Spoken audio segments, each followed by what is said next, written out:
pick a padlock.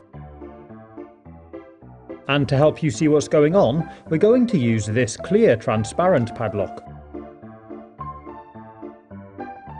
If we push the key into the lock mechanism, you can see how the profile of the key lifts all 6 pins into alignment, allowing the cylinder to be turned and the lock to be opened.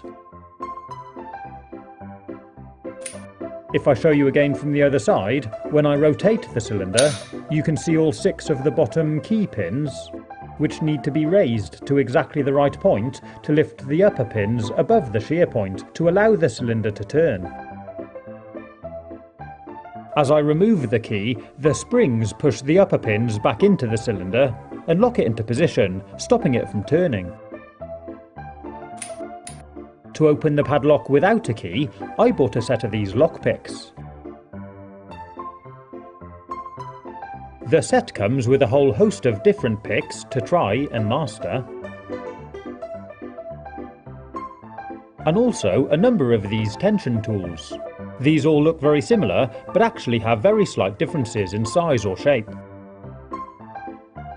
To pick the lock, the idea is to insert one of these tension tools into the bottom of the lock here, and apply a small amount of tension or torsion to the cylinder. You need to do this with one hand while holding the lock as well. Then take a lockpick, and we need to try and lift each pin so that the upper pin is above the shear line. Maintaining a small amount of torsion on the cylinder will stop the pins from falling back down. You need to also be careful not to lift the lower pins above the shear line, as this will also prevent the cylinder from being able to turn. When they're all set at the correct height, you should be able to feel the resistance on the torsion tool diminish, and now you're able to turn the cylinder and open the shackle. Pretty cool, huh? I'll show you again. It does take quite a bit of practice, but you really get a feel for what's going on, and it is possible to pick the lock quite quickly. If I show you the other side of the lock as I twist the cylinder, again you can see all 6 of the lower pins, and if I run the pick underneath them, you can see them moving up and down.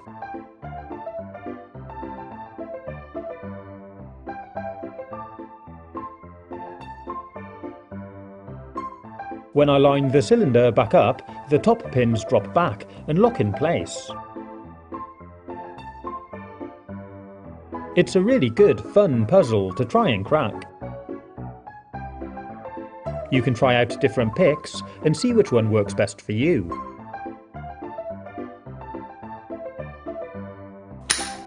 But of course, using a transparent lock is cheating a bit. So get yourself a real padlock and see how you get on.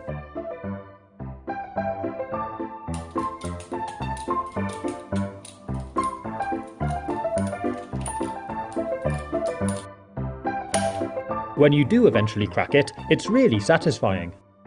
You can try lifting individual pins at a time, or try using a rake like this to rake the lock.